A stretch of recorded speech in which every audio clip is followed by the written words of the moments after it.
23 number से लेके 30 तक के जो श्लोक का खाली अनुवाद पढ़ा, तो उसके अंदर बात यह है कि जब लोगों ने भगवान को देखा, भगवान के लीलाओं को जब लोग सुनते हैं, समझते हैं, तो जो भक्त लोग होते हैं वो बहुत खुश होते हैं, है ना। 10वें अध्याय भगवत गीता के अंदर 10वें अध्याय जो है उसके अंदर भगवान ने अपना ऐश्वर्य दिखाया है। क्यों दिखाया ऐश्वर्य?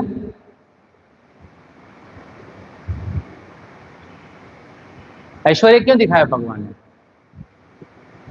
भगवान इसलिए ऐश्वर्य दिखा रहे हैं कि भगवान ये बताना चाहते हैं कि भगवान एक व्यक्ति है। ये पूरा भगवत गीता, पुराण, इससे सिद्ध होता है भगवान एक व्यक्ति है ना, पर्सनैलिटी है। इसलिए श्री प्रभुपाद बताते हैं कि कृष्ण जो है उनका धाम है, उनका नाम है, उनका गुण है। निराकार नहीं है भगवान का सुंदर रूप है ना। अभी हम लोग सुन रहे थे कौन सा कीर्तन नरोत्तम प्रभु ने गाया था, उसका क्या समरी था कि भगवान का नाम कितना मधुर है। नित्यानंद प्रभु, है ना, क्या था वो, क्या गा रहे थे हम, टाइटल क्या था? हाँ, कबे होबे सेदी नामार। सेदी नामार का मतलब क्या हुआ कि हम आशा करते हैं, हम अभी भगवान को और ज्यादा गहराई से जानने का प्रयास कर रहे हैं, है ना। ये जो नाम लेते हैं, नाम में रुचि, है ना, उसमें था एक नाम रुचि, हरि नाम में रुचि। कब ऐसा होगा मेरा नाम लेते ही मेरा नेत्रों से अश्रुधारा बहेंगे, जैसा चैतन्य महाप्रभु शिक्षाष्टक में बताते हैं और जो महाभागवत लोग अनुभव करते हैं। और उन्हीं लोगों ने ये भागवत पान किया है पूरा, है ना। भागवत पुराण पिबतम रसमालयम भागवतम, है ना। भागवत जो रसों का भंडार है। और आगे के श्लोक में तात्पर्य में हमने पढ़ा, आगे है कि भगवान को क्या बताते हैं, वेदांत सूत्र में बताया है, रसो वही सह ना। भगवान जो है सभी रसों के आगार है, सभी रस उनसे निकलता है। हम रस को क्या जानते हैं भौतिक जगत में? क्या रस जानते हैं? गरबा रस, या फिर चीनी का रस, या गुलाब जामुन का रस, या कैरी का रस, ये सब रस हम जानते हैं। लेकिन वो रस पीने के बाद क्या होता है, एक दिन वो रस अच्छा बहुत ज्यादा हो गया, अभी नहीं, नो मोर। इसलिए आम का सीजन आता है, उसके बाद खत्म हो जाता है। कि भौतिक जगत में एक लिमिट होता है। इसलिए यहाँ पर जितना भी चीज है वो सब लिमिटेड है। देखा है कभी आपने? सब लिमिटेड बोलते हैं, लिमिटेड एडिशन। खाली भगवान ही अनलिमिटेड है, इसलिए उनके धाम को बोलते हैं वैकुंठ, है ना। तो ये जो पूरा 10वां स्कंद है वो इन मधुरता से भरा हुआ है। तो जो पहला जो 5 अध्याय है, वो पहला 5 अध्याय में बैकग्राउंड है कि भगवान का प्राकट्य होने का लीला दिया है। फिर जो 5 से लेके 39 तक जो है वो पूरा वृंदावन का लीला है। और अब जो लीला चर्चा कर रहे हैं वो 41 अध्याय 41 से लेके 51 तक भगवान अभी मथुरा में प्रवेश कर चुके हैं। अब इससे पहले बात हुआ है कि 12वें अध्याय में, इससे पहले जब अगासुर का वध हुआ था, तो सुखदेव गोस्वामी बोलते हैं कि ये बालक साधारण बालक नहीं है। कौन बालक? जो भगवान के साथ उनका लंच बॉक्स शेयर कर रहे हैं, उनके टिफिन के साथ, उनका टिफिन भगवान अपने भक्तों के साथ बैठ के खा रहे हैं, एक दूसरे का जूठा खा रहे हैं वहां पर। तो जो भगवान के भक्त ने, उनको समझने में थोड़ा दिक्कत होता है ये बात कि ऐसा कैसे हो सकता है। तो भगवान तो कितना प्योर होते हैं, अगर होते हैं प्योर, वो मानते हैं प्योर है, तो फिर उनको तो ऐसे कैसे जूठा खिला रहे हैं। लेकिन ये सब जो ग्वाल बाल हैं जो भगवान के साथ खा रहे हैं, वो साधारण लोग नहीं है। उन्होंने कितना तपस्या किया होगा, है ना। इसलिए प्रभुपाद जी बोलते हैं, कई बार अपने प्रवचन में बोलते हैं, कृत पुण्य पुंजया, है ना। भगवत गीता के जो 11वें अध्याय है उसके तात्पर्य में भी प्रभुपाद जी बोलते हैं। और कई बार ऐसा बोलते हैं कि कितना पुण्यशाली, कितना पुण्य अर्जन किया है। सुखदेव गोस्वामी ने बताया कि कितना पुण्य अर्जन किया है, तब आज वो लोग कृष्ण भगवान के साथ बैठ के खा रहे हैं, लंच खा रहे हैं। तो वो अनुभूति केवल भक्तों के हो सकता है। तो जो भगवान है ना, वो अनलिमिटेड रसों के आगार है, सोर्स ऑफ ऑल द रसस। तो इसलिए जब उनका नाम गाते हैं तो अगर सही तरीके से गाया जाए तो वो रस बंद ही नहीं होता। यहाँ पर एक नरोत्तम प्रभु ने गाया और फिर दूसरे प्रभु ने और गाना शुरू कर दिया, रुकते ही नहीं। अगर हम मतलब कक्षा का थोड़ा सा लिमिटेशन होता है कि हमें बंद करना है कक्षा 9 बजे तक, है ना नहीं तो ये चलता रहता था, कोई लिमिट नहीं है। क्यों? क्योंकि कृष्ण भगवान अनलिमिटेड है, सभी रसों के सार हैं। और ऐसा ही जो मुख्यतः 12 रस है वो सब यहाँ पर ये जो श्लोक बताया उसमें सब अनुभव कर रहे हैं सब भक्त लोग। तो क्या रस है, उससे पहले जो 17 नंबर के श्लोक में बताया है कि जो पहलवान थे वहां पर, जो लड़ने वाले थे भगवान से, जिसको मतलब अभी अभी लड़ने वाले, आगे के एपिसोड में दिखेगा कि कैसे। तो अभी जो वध हुआ है वो है हाथी का वध हुआ है, कुवलिया पेड़ हाथी का वध हुआ है। तो पहलवान लोग कैसे देख रहे थे भगवान को? वही भगवान, वही कृष्ण भगवान को कैसे देख रहे थे? गुस्से से देख रहे थे, क्योंकि भगवान को अपना शत्रु मान रहे थे। वही भगवान को जो मथुरा वासी है वो आश्चर्य से देख रहे थे, अद्भुत बालक। वही कृष्ण भगवान को स्त्रियां जो है वो श्रृंगार रस में देख रहे थे। वही वही वही भगवान को उनके मित्र लोग मजाक से देख रहे थे, है ना। कैसे कभी कभी कृष्ण भगवान जो है वो नकल करते हैं ना, कभी बत्तख का नकल कर रहे हैं, कभी चिड़ियों का नकल करते हैं। और वो लोग जब भगवान नकल करते हैं तो उनके मित्र लोग आनंद उठाते हैं उनके बात का। तो ऐसे ही जो उनके मित्र लोग हैं उनको हास्य के रूप में देखते हैं, है ना, कॉमेडी। हाँ, भगवान से ऐसे आदान प्रदान करते हैं। उसी तरह से जो वीर है, जो राजा लोग हैं, उस समय उसको भगवान के उस रूप को देख के ऐसा अनुभव कर रहे थे, वीर रस का अनुभव कर रहे थे। वीर रस एक रस होता है, जैसे भीष्म पितामह जो है सबसे बढ़िया उदाहरण है वीर रस का। भगवान के साथ युद्ध कर रहे हैं, भक्त है लेकिन भगवान के साथ युद्ध कर रहे हैं, आनंद उठा रहे हैं। कई बार कई आचार्य ऐसा वर्णन करते हैं, बहुत हाई लेवल है, कि वो भगवान से रासलीला कर रहे हैं। ऐसा कई आचार्य बोल रहे हैं कि वीर रस में भी रासलीला है, भगवान युद्ध स्थल में भी है, ऐसा कर सकते हैं क्योंकि वो कृष्ण भगवान है, सभी रसों के सार हैं। दूसरी तरह से जो वात्सल्य भाव है, माता पिता जो देवकी और वसुदेव वहां पर बैठे थे ना, कहाँ पर? हाँ, यहाँ जहाँ पर अभी कुबलिया पेड़ का हाथी का वध हुआ है मथुरा में। तो जो माता पिता है वो वात्सल्य रस का अनुभव कर रहे थे, है ना। उसी तरह से जो अभी असुर का वध करने के लिए भगवान आए, कंस, जिनका वध होने वाला है, अभी बहुत समय, ज्यादा समय नहीं है, उस समय अभी थोड़ा इंतजार के बाद उसका वध होने वाला है। तो वो वध, वो जो है किस तरह से देख रहे थे? साक्षात भय के रूप में देख रहे थे। हमारे जीवन में भय है, कंस के जीवन में भय था, लेकिन कंस के जीवन में कितना बड़ा भय था कि उनका वध होने वाला था भगवान साक्षात काल के रूप में, तो वो काल के रूप में भगवान को देख रहे हैं। फिर उसी तरह से विराट रूप, कुछ लोग भगवान के विराट रूप को देखते हैं, तो विराट रूप का जो है वो विभत्स रूप है। फिर बाद में योगी लोग जो है, जो योगी लोग हिमालय में तपस्या करते हैं, आंख बंद करके श्वासों का नियंत्रण करके तपस्या करते हैं अंतर्यामी परमात्मा को देखने के लिए, तो वो जो है वो उनका जो रस है शांत रस है। हाँ, और वृष्णियों का, भगवान के भक्तों का, भगवान के जितने भी पार्षद है उनका जो रस है वो है प्रेम रस। तो ये 10 प्रकार के रस अनुभव कर रहे थे वहां पर सब लोग। वैसे 12 प्रकार के रस होते हैं, तो यहाँ पे ये रस का अनुभव करते हुए बताया, है ना। तो वास्तव में हम लोग भी है ये जो इस सब प्रकार का रस अनुभव करते हैं, लेकिन जो रस अनुभव करते हैं वो भौतिकता के अनुसार करते हैं। इसलिए लोग दुखी रहते हैं, संसार में लोग दुखी इसलिए रहते हैं कि जो रस है भगवान से स्वतंत्र होकर करते हैं वो अनुभव। तो हमें भगवान ये सब लीला करके दिखाते हैं कि देखो आओ, है ना, आओ मेरे पास और हमेशा के लिए सुखी हो जाओ, है ना। तो ये इसीलिए भगवान सब लीला करते हैं ना, मधुर लीला करते हैं भगवान, अलग अलग लीला के द्वारा आकर्षित करते हैं। जो भक्त नहीं वो नहीं समझ पाते इसको, है ना। जो निराकार में मानते हैं कि भगवान का रूप नहीं होता, तो उनको ये सब रस का आदान प्रदान समझ में नहीं आएगा, है ना। तो ये जो आदान प्रदान है कौन अनुभव कर रहा है? जो उनसे प्रेम कर रहा है वो अनुभव कर रहा है, जो वहां पर उपस्थित है वो अनुभव कर रहा है।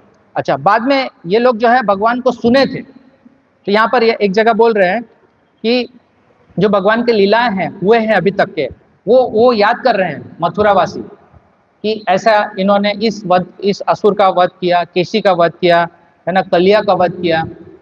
तो उस समय क्या होता था कि लोग सुनते थे, लोगों को आदत था सुनने का, क्योंकि लोग क्या पहले पुराने समय में लोग वेदों को सुनते थे। उस समय क्या होता था, श्रुति, वेद का नाम एक और है श्रुति, तो सुनने से पता चलता है। तो पहले के लोग सुनते थे। एक और उदाहरण है सुनने का बहुत फेमस, कि जो द्वारका में सुनने का उदाहरण बहुत बढ़िया उदाहरण है। रुक्मिणी जी का, उन्होंने सुना था भगवान के बारे में कि भगवान का ऐसा रूप है। तो सुनने के बाद क्या हुआ, उनका आकर्षण बढ़ा, है ना। तो वेद को सुनना ही चाहिए, इसलिए कथा को सुनना चाहिए। लोगों को क्या देखना चाहिए, देखना। अभी क्या लोग व्हाट्सएप, इंटरनेट, फेसबुक और क्या मैंने छोड़ दिया, इंस्टाग्राम वो सब, लेकिन उससे कोई भगवान के प्रति आसक्ति नहीं होती है। आज देखो पहले से ज्यादा, आप देखो सभी, आप चाहे तो पूरा भागवत, पूरा पुराण, पूरा उपनिषद आपको पीडीएफ में मिलेगा, लेकिन क्या सच में वो पढ़ रहे हैं, सच में सुन रहे हैं? लेकिन सुनना कैसे होता है? सुनना गुरु को कान देने से होता है। इसलिए कर्ण भेद संस्कार होता था पहले। ये कान से भगवान को सुनना है और सुनने से भगवान को देखना है। जब हम सुनते हैं कथा तो भगवान में रुचि आ जाती है। एक बहुत बड़ा उदाहरण प्रस्तुत करते हैं रूप गोस्वामी। रूप गोस्वामी जो है हमारे आचार्य हैं। उन्होंने 2 ग्रंथ खास लिखे हैं, एक विदग्ध माधव और एक ललित माधव। तो उसमें एक बहुत सुंदर चर्चा है। जब वो जगन्नाथपुरी में रूप गोस्वामी, रामानंद राय और चैतन्य महाप्रभु के बीच में वार्तालाप होता है, तो उन्होंने एक बहुत सुंदर श्लोक बताया है।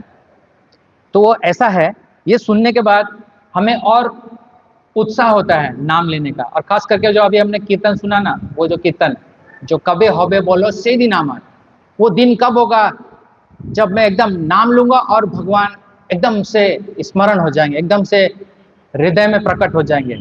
तो अभी हम लोग साधक अवस्था में हैं, हमें से बहुत से लोग एडवांस है, मैं साधक अवस्था में हूँ। तो साधक अवस्था के लिए वैसे सभी अवस्था के लिए ये लागू होता है। तो अगर हम ये सुनेंगे तो हमें आकर्षण होगा ये सुनने के लिए।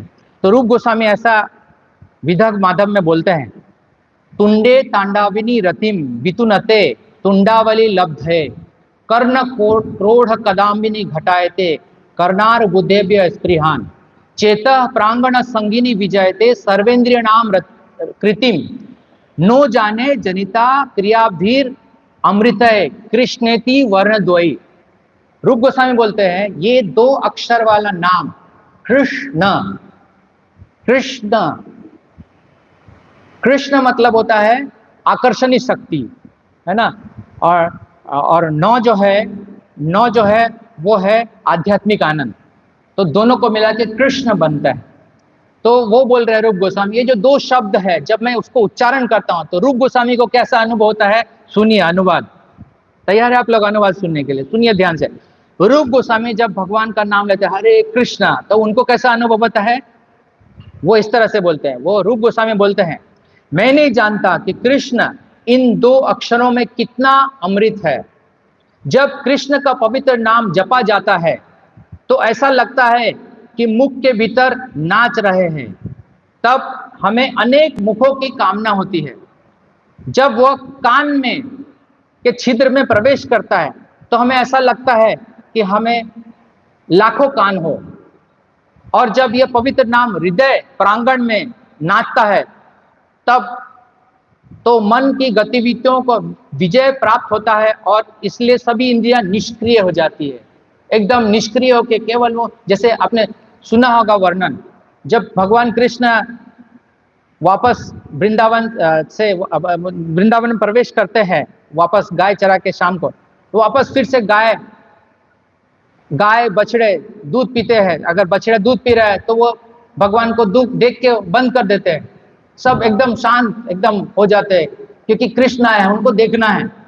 तो ऐसा कुछ अनुभूति होती है जब इस तरह से नाम कान के अंदर प्रवेश करता है सही तरीके से, अपराध रहित नाम अगर प्रवेश करता है, तो इसलिए हमें ऐसा आशा करना चाहिए कि इसी तरह का दर्शन हो हमें भगवान का, है ना। नाम से भी दर्शन होता है और रूप तो है ही है भगवान का दर्शन करने के लिए। तो इस तरह से अनुभव, ये लोग क्या कर रहे हैं वहां पर, याद कर रहे हैं भगवान के ऐसे ऐसे लीला, है ना। तुरंत उनको स्मरण हो गया कि भगवान कृष्ण ने ऐसा लीला किया, भगवान बलराम ने इस तरह का वध किया, धेनुकासुर का वध किया, केशी का वध किया भगवान कृष्ण ने, सब याद आ गया उनको। और फिर जैसे जैसे सुनते और वैसे वैसे उनका आनंद और बढ़ता जाता है। इसलिए मैंने पूछा था कि 10वां अध्याय में भगवान ने क्या बोला है। भगवान ने ऐश्वर्य को प्रस्तुत किया है। क्यों ऐश्वर्य को प्रस्तुत किया है? कि उसके तात्पर्य में लिखते हैं, पहला ही श्लोक के तात्पर्य में लिखते हैं प्रभुपाद जी कि वो ऐश्वर्य को इसलिए प्रस्तुत करते हैं कि वो ऐश्वर्य को सुनने के बाद भक्त को और भी जिज्ञासा होती है कि और जाने भगवान के बारे में, है ना। आचार्य ने बताया कि वो कैसे कि कोई एक व्यक्ति है, उसका मित्र बहुत बड़ा धनी आदमी है, उसको पता चलता है, तब वो उसके प्रति और सम्मान बढ़ जाता है ना। उसी तरह से हम भगवान के दास हैं, हम भगवान से संबंधित है, तो भगवान के ऐश्वर्य को सुनने के बाद हमें और भगवान के प्रति और प्रेम बढ़ता चला जाता है। इसलिए भगवान ऐश्वर्य का वर्णन कर रहे हैं और इसीलिए भागवत में भगवान के लीलाओं का वर्णन है। इसलिए भगवान जो है, भगवान के भक्त परीक्षित महाराज और सुनना चाहते हैं कि उनके दादा, है ना, उनके दादा जो कौन थे, उनके दादा परीक्षित महाराज के दादा, हाँ, अर्जुन, वो उनको साक्षात भगवान ने उपदेश सुनाया है, तो इसलिए वो और सुनना चाहते हैं भगवान के और गुणों के बारे में वर्णन। तो इसलिए सुखदेव गोस्वामी और प्रसन्न हो गए। देखो, आप गुरु महाराज के पास जाते हो, है ना, अपने अपने गुरु महाराज के पास जाते हो, अगर आप और गहराई में पूछते हो तो गुरु और प्रसन्न होते हैं कि नहीं, कि और वो बताना चाहते हैं और गहराई। स्टूडेंट के सीरियसनेस को देख के जो टीचर है और तैयार होता है और बताने के लिए। तो इसीलिए भगवान भी ऐसा है, सुप्रीम टीचर है, तो अपने गुणों को प्रकट करते हैं और जो सुनने वाले हैं स्टूडेंट, वो और गुणों को सुनना चाहते हैं। इस तरह से आदान प्रदान बढ़ता चला जाता है ना। तो वही आदान प्रदान का वर्णन है यहाँ पर। तो जो हम सुनते हैं भगवान के बारे में अच्छे से, तो और सुनने का और इच्छा बढ़ता चला जाता है। और उदाहरण है उसका ब्राह्मण पत्नियां, है ना। ब्राह्मण पत्नियां ने भी इस तरह से सुन के रखा था। रुक्मिणी जी का हमने पहले ही बता दिए हैं। तो पहले वैदिक ज्ञान में लोग क्या करते थे, सुनने और चर्चा करने के लिए ज्यादा इच्छा करते थे, क्योंकि उनके पास ऑप्शन भी नहीं था। उनका भाग्य था कि ऐसा वाला ऑप्शन नहीं था, तो वो सुनते थे और सुनते थे और सुन के दूसरा कुछ था नहीं उनके लिए करना। ये अच्छी बात था वैसे तो पहले। तो कहने का मतलब है, अब जो है हमारे पास उपलब्ध है भागवत पुराण, सब वॉल्यूम्स उपलब्ध है, तो हमें इसका ज़्यादा से ज़्यादा श्रवण करना चाहिए। और वही रस का आनंद जो वृंदावन वासियों को हो रहा था उस समय, हमें भी हो सकता है ना। इसलिए प्रभुपाद जी इतना बड़ा संस्था बनाया, इसीलिए कि हम अनुभव करें भगवान को जानने का, भगवान के नज़दीक जाने का। तो इसीलिए ये सब चर्चा होता है, पर हमारा मन नहीं लगता है, ये सब मन नहीं लगता है। मन इसलिए नहीं लगता क्योंकि रस कथा को सुनने के लिए दो चीज चाहिए। क्या चाहिए? कोई भी कथा में दो चीज होता है, एक तत्व होता है और एक होता है रस। तो ज्यादातर लोग सब जानते हैं कृष्ण भगवान के बारे में, भारत में जन्मे सब जानते हैं, है ना, कि कृष्ण का ऐसा लीला हुआ था, युद्ध किया, ये सब। तो अब उसमें रुचि क्यों नहीं आती है? फिर अगर हम किसी को बोलते हैं कि आप भागवत पढ़िए, तो बोले पढ़ लिया एक बार। तो फिर अगर हम उनको बोलते गुलाब जामुन लीजिए, तो फिर मना क्यों नहीं करते? नहीं करते मना, हाँ लाइए, एक बार और खा लिया। तो क्यों ऐसा? क्योंकि भौतिक चीजों में ज्यादा रस है और इसमें आध्यात्मिक चीज में रस नहीं है। रस इसलिए नहीं है क्योंकि तत्व नहीं है। तो दोनों समझना चाहिए, रस और तत्व। फिलॉसफी के साथ अगर रस का चर्चा करेंगे तो आपका दोनों बढ़ेगा, है ना। अगर खाली कथा सुनते रहेंगे तो दूसरे बार क्या बोलेंगे लोग? अरे ये तो सुना था, अभी क्या सुनना है? नहीं बोलते लोग, हमने एक बार गीता पढ़ लिया, अभी क्या करने का, एक बार पढ़ लिया हो गया। नहीं, हमने उसको खाली सेंटिमेंटली पढ़ा है, तत्व से नहीं पढ़ा। तत्व से पढ़ते तो हमें पता चलता जीवेर स्वरूप है कृष्णर नित्यदास। अभी हम खाली मुंह से बोलते हैं, लेकिन वास्तव में जब हम सेवा करते हैं, है ना, जब हमें फोर्सफुली सेवा कराए जाते हैं, है ना, कभी कभी जो बच्चा होता है स्कूल जाना नहीं चाहता है ना, लेकिन उसके माँ बाप फोर्सफुली इसको स्कूल भेजते हैं, उस समय वो मना करता है, लेकिन बाद में बड़ा होता है तो पता चलता है कि अच्छा हुआ मैं गया था, तो मैं अभी पढ़ना लिखना जान गया हूँ। नहीं तो अगर ऐसा नहीं जाता तो क्या होता, अनपढ़ रह जाता, अंधकार में रहता। उसी तरह से हमें भी यहाँ पर फोर्स कराया जाता है, माला करो, प्रसाद लो, नियम का पालन करो। और धीरे धीरे उसके बाद क्या होगा, जब हम तत्व का कथा सुनते हैं, तत्व वाला कथा, तो हमें क्या होता है, हमें उत्साह आता है, हमारे विचारों में परिवर्तन आता है, हमें पता चलता है कि किस कारण से हम लोग को रस नहीं आ रहा और रस लाने के लिए क्या करना चाहिए। जब ऐसा विचार आता है तब हमें लगता है कि ये सही बात है, ये करना चाहिए। फिर हम धीरे धीरे क्या करते हैं, भक्तों को सुनते हैं, फिर बाद में और एडवांस लोग को सुनते हैं, गुरु को सुनते हैं, है ना, ग्रंथ को पढ़ते हैं। तब हमारा क्या होता है, जो जो खाली हम रस के दृष्टि पे थे, वो रस को और मजबूत करते हैं, रस तत्व को और बढ़ाते हैं। कैसे?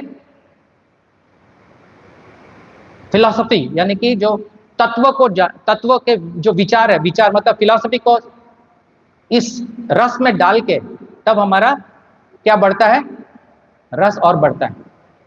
नहीं तो हम सेंटिमेंटल रहेंगे, है ना। तो ऐसा हमने सुना है कि हमारी जो बुद्धि है बहुत डल है कलयुग के अंदर, लेकिन जो इंद्रियां हैं, अगर हम उसके इंद्रियां से सेवा करेंगे तो इंद्रियां जो है वो शुद्ध हो जाएंगी। मन जो है उससे भगवान का स्मरण करेंगे, ऐसा कथा सुनेंगे, तो हमारा जो मन है वो प्रबल हो जाएगा। और बुद्धि प्रबल होगा जब हम तत्व या फिर फिलॉसफी, है ना, भगवत गीता जैसे शास्त्र, भगवत गीता, भागवत, पुराण, ये सब हम पढ़ेंगे तो हमारी बुद्धि जो है वो प्रबल हो जाएगी। और अब एक ही चीज बाकी हुआ प्रबल करने का, वो आत्मा। तो आत्मा प्रबल करते हैं नाम संकीर्तन से, है ना। तो ये सब मिला के सबों को एक साथ करना चाहिए। क्या करना चाहिए, हमें नियम बनाना चाहिए पढ़ने का, खास करके श्रील प्रभुपाद के बुक्स, ग्रंथों को पढ़ने का नियम बनाना चाहिए। और धीरे धीरे आप देखेंगे प्रभुपाद के तात्पर्य है, प्रभुपाद जी के तात्पर्य को क्या बोलते हैं, प्रभुपाद जी खुद बोलते हैं, my purpose are my transcendental ecstasies, है ना। ये जो तात्पर्य है वो एक्सटेसी को क्या बोलते हैं, मेरा एक दिव्य भाव है, परपोर्ट। तो इसलिए प्रभुपाद जी ने हमें दिया है, उसका बहुत फायदा उठाना चाहिए हमें, कि हमें तात्पर्य को नियमित रूप से पढ़ें। शुरू में अच्छा नहीं लगेगा, लेकिन हमें आदत डालना चाहिए। तो आपका क्या होगा, रस में और बढ़ोतरी होगा, और कथा सुनने जाएंगे और चर्चा करेंगे लोगों के साथ, और इस तरह से अनुभूति होगी और आपका मन, इंद्रियां, बुद्धि और आत्मा प्रबल हो जाएगी। हरे कृष्णा।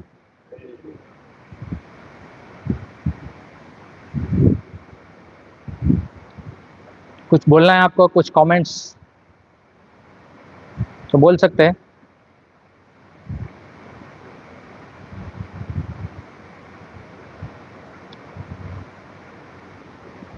मेरा प्रश्न है, अगर आप नहीं पूछेंगे मैं पूछता हूँ। हाँ पूछिए।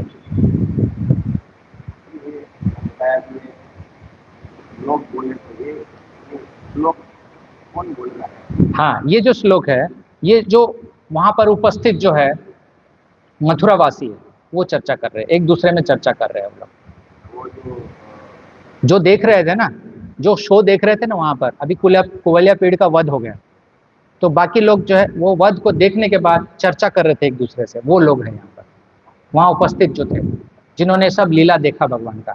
और वो लोग मथुरा, एक्चुअली वो लोग साधारण लोग तो नहीं थे, वो लोग सब भगवान के पार्षद है। भगवान के गुणों को बढ़ाने के लिए वो फिर से याद कर रहे हैं। सुखदेव गोस्वामी हमें ये बताना चाहते हैं इनके द्वारा कि और गुणों का चर्चा हो, इसीलिए।